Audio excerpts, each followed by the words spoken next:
It's all bullshit, folks. It's all bullshit, and it's bad for you. Now, you wouldn't know it from some of the things I've said over the years, but I like people. I do. I like people, but I like them in short bursts. I don't like people for extended periods of time. I'm all right with them for a little while, but once you get up past around minute and a half, I gotta get the fuck out of there. And my reason for this, my reason is for one that you may share, possibly. I have a very low tolerance level for stupid bullshit. That's all. Stupid bullshit. You know? Tell the truth. Don't be bullshitting people. Like I say, there's enough bullshit as it is. There's enough bullshit as it is. In fact, there's just enough. Did you know that? There's just enough bullshit to hold things together in this country. Bullshit is the glue that binds us as a nation. Where would we be without our safe, familiar American bullshit? Land of the free, home of the brave, the American dream. All men are equal, justice is blind, the press is free, your vote counts. Business is honest, the good guys win. The police are on your side.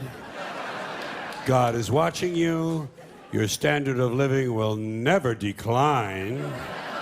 And everything is gonna be just fine. The official national bullshit story.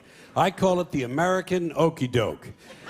Every one of those items is provably untrue at one level or another, but we believe them because they're pounded into our heads from the time we're children. That's what they do with that kind of stuff. They put it in the heads of kids. They pound it in there because kids, they know kids are too young to be able to mount a sophisticated argument against these kind of ideas. And so kids, and up to a certain age, by the way, kids are going to believe everything a grown-up tells them, everything. So kids never learn to question things. Nobody questions things in this country anymore. Nobody questions things. Why? People are too fat and happy. People are way too fucking prosperous for their own good. Everyone's got a cell phone that'll make pancakes and rub their balls now, you know?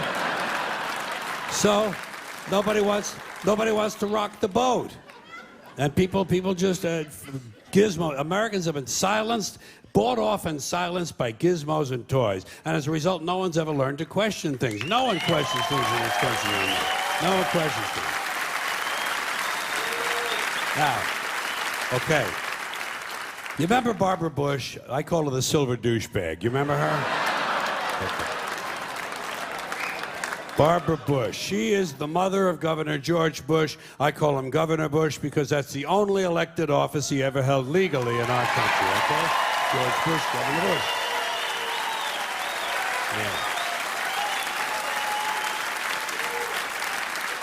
I don't care where they hang his portrait. I don't care how big his library is. He'll always be Governor Bush.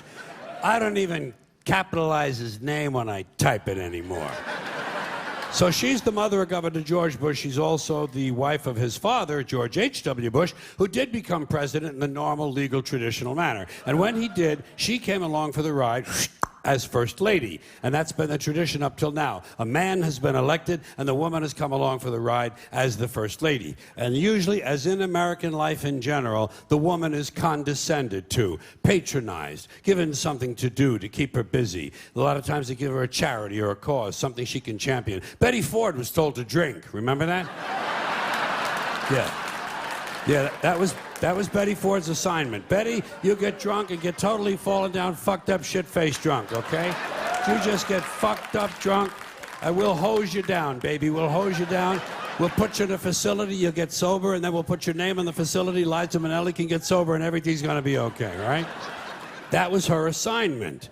Barbara Bush's assignment was getting children to read. Remember that? Getting children to read. They figured she had had so much success with George.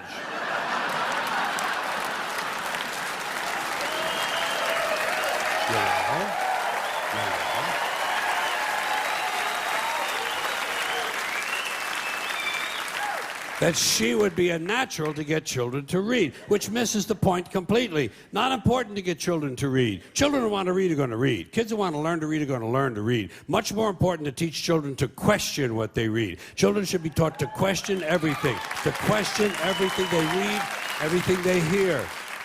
Children should be taught to question authority. Parents never teach their children to question authority because parents are authority figures themselves, and they don't want to undermine their own bullshit inside the household. So they stroke the kid, and the kid strokes them, and they all stroke each other, and they all grow up all fucked up, and they come to shows like this.